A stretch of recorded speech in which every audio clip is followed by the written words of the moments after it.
NEET परीक्षा paper leak मामले पर कांग्रेस देश भर में केंद्र सरकार का विरोध कर रही है। वहीं केंद्रीय शिक्षा मंत्री से इस्तीफे की मांग कर रही है कि नीट परीक्षा को लेकर जो पेपर लीक हुआ था उस पूरे मामले पर जो है नेता प्रतिपक्ष राहुल गांधी ने एक पूरे वीडियो जारी की थी जिसमें बताया था कि कैसे पेपर लीक किया गया था। वहीं सीबीएसई में भी जो गड़बड़ियां हुई थी उसको लेकर उन्होंने उजागर करने का काम किया था। तो इन्हीं सारे मुद्दों को लेकर कांग्रेस पूरे देश भर में प्रेस कॉन्फ्रेंस कर रही है और नुक्कड़ नाटकों सभा करके जो है देश की जनता को बताने का काम कर रही कि कैसे केंद्र सरकार की विफलताओं के कारण देश के छात्रों को अपने भविष्य के साथ खिलवाड़ करना पड़ रहा है। तो देखिए, इसको लेकर जो है प्रदेश मुख्यालय में आज प्रेस कॉन्फ्रेंस की गई। वक्ताओं ने पूरी जानकारी दी कि पूरे देश भर में नीट परीक्षा की विफलता को लेकर यह प्रेस कॉन्फ्रेंस किया जा रहा है और पूरे देश भर में इस तरीके के आयोजन किए जाएंगे ताकि लोगों को बताया जा सके कि केंद्र सरकार कैसे देश के छात्रों के साथ खिलवाड़ कर रही है। भारतीय जनता पार्टी की सरकार केंद्र में बनी है 2014 से। वो हर चीज में कहीं ना कहीं उनका लीकेज हो रहा है और नीट एग्जाम जो छात्रों के भविष्य तय करते हैं वो भारतीय जनता पार्टी की केंद्र की सरकार उनके भविष्य से खिलवाड़ करती है और उनके जो अभिभावक हैं, पेरेंट्स हैं, उनसे भी खिलवाड़ कर रही है। इसी संदर्भ में ये प्रेस कॉन्फ्रेंस रखा गया है। बहुत आंकड़ों के साथ हमारे नेता श्री राहुल गांधी जी ने कुछ दिन पहले कोटा में अपनी बातों को रखा था और हमारे नेता श्री जयराम रमेश जी ने बहुत सारे सवाल भी नीट से संबंधित उठाए। नीट एग्जाम न जाने कितनी बार कैंसिल हुआ, कितने लोगों का उम्र खत्म हो गया, कितने लोगों की जान चली गई। इन सब सारी चीजों को आंकड़ों के साथ मैं श्री लाल किशोर नाथ साहदेव जी से रिक्वेस्ट करूंगा कि वो आंकड़ों के साथ आप लोगों के सामने अपनी बातों को रखें। आमतौर पर जो विकसित राष्ट्र हैं वहाँ हम लोग देखते हैं कि सबसे ज़्यादा किसी बात पर फोकस किया जाता है तो शिक्षा और स्वास्थ्य पर। शिक्षा और स्वास्थ्य की सुविधाएं अमूमन मुफ्त हैं जो विकसित राष्ट्र हैं, लेकिन हमारे यहाँ क्या हो रहा है, भारत में जो शिक्षा को महत्व मिलना चाहिए उसमें लगातार गिरावट देखने को मिल रहा है। पेपर लीक से यहाँ के युवा, यहाँ के छात्र इतना पीड़ित हैं कि आप सबों को मालूम है कि किस तरह से लोग आत्महत्याएं कर रहे हैं।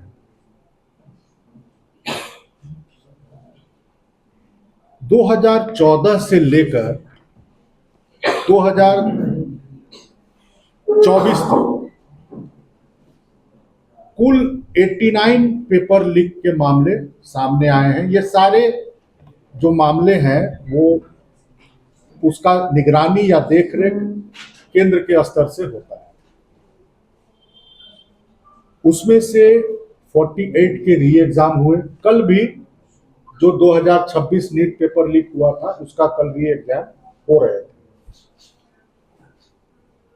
अब 2026 में जो नीट पेपर लीक हुआ उसके बाद बहुत तेजी से पूरे भारतवर्ष में इस बात को लेकर आंदोलन हुआ, कई सवाल उठाए गए और उसमें सम्मिलित होने वाले टोटल 24 लाख अभ्यर्थी थे। टोटल 24 लाख अभ्यर्थी थे जो प्रभावित हुए उस पेपर लीक की घटना से जो कल री एग्जाम हुआ। और इन दोनों के बीच में कितनी आत्महत्याएं हुई ये भी, और कई मार्मिक पोस्ट करके उन लोगों ने अपने जान को न्यौछावर किया। ये 2026 से लेके 2021 यानी पिछले 5 वर्षों में कुछ उदाहरण मैं दूंगा उससे लगभग 1.5 करोड़ जो है युवा और विद्यार्थी प्रभावित हुए हैं। उसमें से प्रमुख है उत्तर प्रदेश कांस्टेबल 2024 की जो पेपर लीक हुई थी, उसमें टोटल 48 लाख लोग प्रभावित हुए थे। सीटीईटी टीचर्स का जो होता है, सीटीईटी 2021 के पेपर लीक से 28 लाख लोग प्रभावित हुए थे। यूजीसी के पेपर लीक से कुल 11 लाख लोग प्रभावित हुए थे। तो ये एक आंकड़ा है जो पिछले 5 वर्षों का मैं बता रहा हूं। एक तो आप बहुत कठिन परिस्थिति में आप जो है सो परीक्षा की तैयारी करते हैं और नतीजा ये निकलता है कि पेपर लीक के माध्यम से, जिसमें लापरवाही या एक सुनियोजित षड्यंत्र के तहत ये घटना होती है और उससे जो है छात्र बुरी तरह से प्रभावित होते हैं। अभी बेरोजगारी जो है इतना टॉप लेवल पर है इस देश में कि हम अगर देखें तो 15 से 29 वर्ष जो रोजगार प्राप्त करने का तिथि है,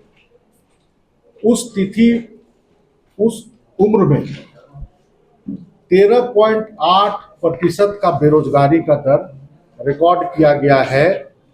और सिर्फ 2022 में 13,000 विद्यार्थियों ने आत्महत्या किया है इस देश में, जो अब इस बार और उसका जो आंकड़े हैं वो बढ़े हैं। अभी इसके आंकड़े ऑफिशियल तौर पर बाहर नहीं आए। और इसको रोकथाम के लिए जो सरकार ने जो कानून बनाया है वो भी बहुत सरल कानून है। अगर एक तो आप इसके कानूनी पेच, अगर आप पकड़े भी जाते हैं, जो गिरोह पकड़े जाते हैं, वो किसी न किसी कानूनी दांव पेच से तुरंत बाहर आ जाते हैं। अगर अधिकतम सजा की आप बात करें तो इसके लिए 3 साल से लेकर 10 साल तक कारावास की सजा है और 10 लाख से लेकर 1 करोड़ रुपया तक का जुर्माना का भुगतान की का सजा है। तो ये सजा भी नाकाफी है। और जिस तरह से खिलवाड़ यहाँ के युवाओं के साथ, यहाँ के छात्रों के साथ केंद्र की सरकार कर रही है, तो इसको अब पार्टी ने बहुत गंभीरता से लिया है इन चीजों को।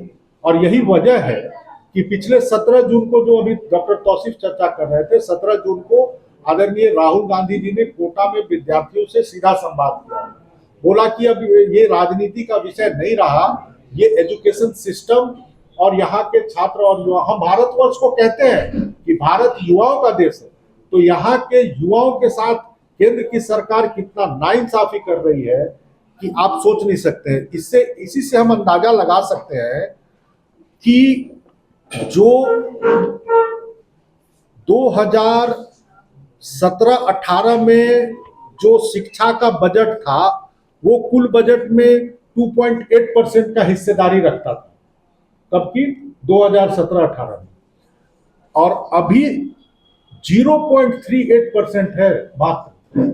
जो भारत सरकार का बजट है उसका 1% भी खर्च हम शिक्षा के क्षेत्र में नहीं कर रहे हैं। जिस क्षेत्र में सबसे ज्यादा आपको खर्च करने की, युवाओं के भविष्य के निर्माण की आवश्यकता थी, वहां आप बिल्कुल भी खर्च नहीं कर रहे हैं। तो ये प्राथमिकताएं हैं केंद्र की सरकार की। इसीलिए जैसे आज हम लोग यहाँ बैठे हैं, हमारे सभी प्रदेश कांग्रेस कमेटी के प्रवक्ता आने वाले इस हफ्ते में शनिवार तक प्रत्येक जिला में जा जाके प्रेस कॉन्फ्रेंस करेंगे और संभवतः कि केंद्रीय नेतृत्व भी आएगा तो इन विषयों पर परसों मेरे ख्याल से बातचीत करेंगे। और प्रवक्ताएं बहुत कुछ कहने को है, हम लोग रिटेन में बाकी आंकड़े आपको अभी उपलब्ध करा देंगे। लेकिन हमारे साथ आदरणीय सतीश पाल मुंजनी जी हैं, जो हमारे मीडिया विभाग के चेयरमैन हैं, वो भी अपना वक्तव्य देंगे और क्लोजिंग में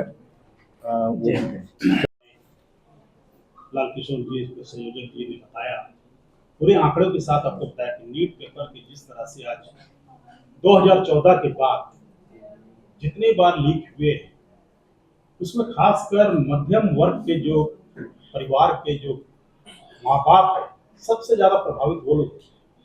ना जाने कितने कर्ज लेकर के, ना जाने कितने करके बच्चों को तैयारी करते हैं और उसके बाद यहाँ पर पेपर लीक का मामला आता है। एक बार नहीं, कितनी बार। और सबसे बड़ी बात यह है कि आज प्रश्न पत्रों को विशेष सुरक्षा के साथ भेजा जा रहा है। इस बात की भी स्वीकृति हो गई है कि वह स्वीकार कर ली है कि पुरानी व्यवस्था जो थी वो पूरी तरह उन्होंने विफल है। मैं एक लाइन पे ये तंज कसते हुए कुछ शायरी अंदाज में कहना चाहूंगा कि नींद में थे पहरेदार, सवाल बाजार में बिकते रहे। नींद में थे पहरेदार, सवाल बाजार में बिकते रहे। युवाओं के सपने हर बार यूं ही छीनते रहे। युवाओं के सपने हर बार यूं ही छीनते रहे। अब किलेबंदी के ढोल पीट रहे हुक्मरान। अब किलेबंदी के ढोल पीट रहे हुक्मरान। जिन्हें व्यवस्था संभालनी थी वो बस अब सिर्फ बयान ही दे रहे हैं। तो सबसे बड़ी बात यह है कि शिक्षा मंत्री है, आज उसको बचाने के लिए केंद्र सरकार सेना का सहारा ले रही है और उसको बचाव में न जाने कितने केंद्र के कैबिनेट मंत्री भी उनके बचाव में उनके बयान देते हैं।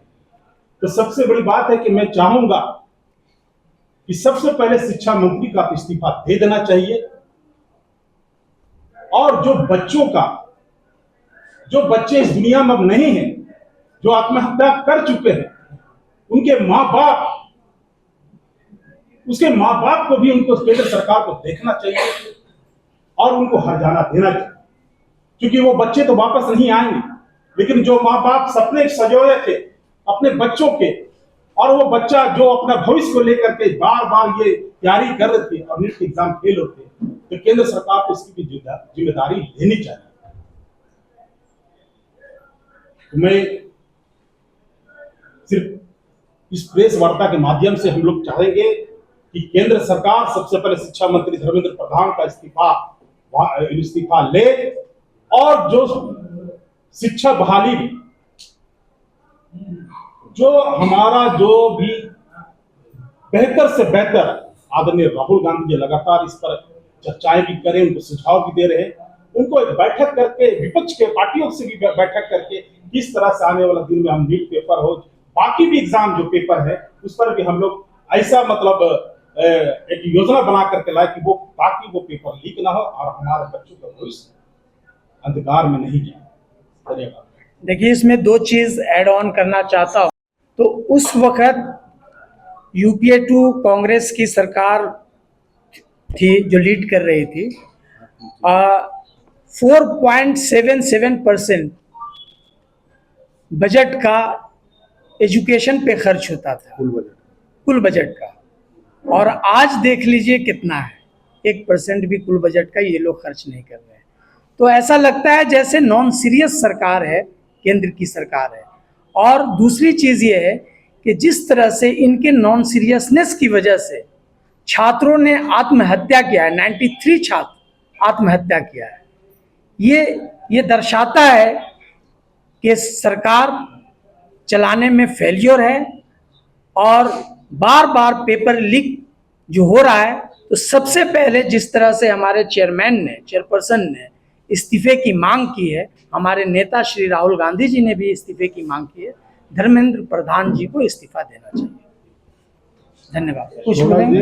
एक लोकतांत्रिक सरकार पर, एक चुनी हुई सरकार पर एक धब्बे के रूप में उन शब्दों को रखा जा सकता है कि अगर इस देश का युवा अपनी बातों को कहकर इस दुनिया को अलविदा कह देता है, इस देश की सरकारें भविष्य को सुरक्षित रखने में नाकाम है, जिसके चलते वो अपनी जीवन लीला को समाप्त कर रहे हैं, तो निश्चित रूप से यह पूरे विश्व में भारत को कलंकित करने वाली घटना है।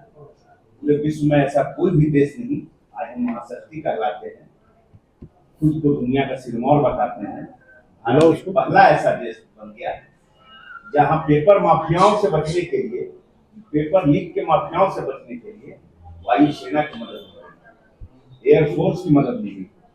शायद भारत की आजादी के बाद आज तक कभी इस तरह का मंजर देखने को नहीं मिला।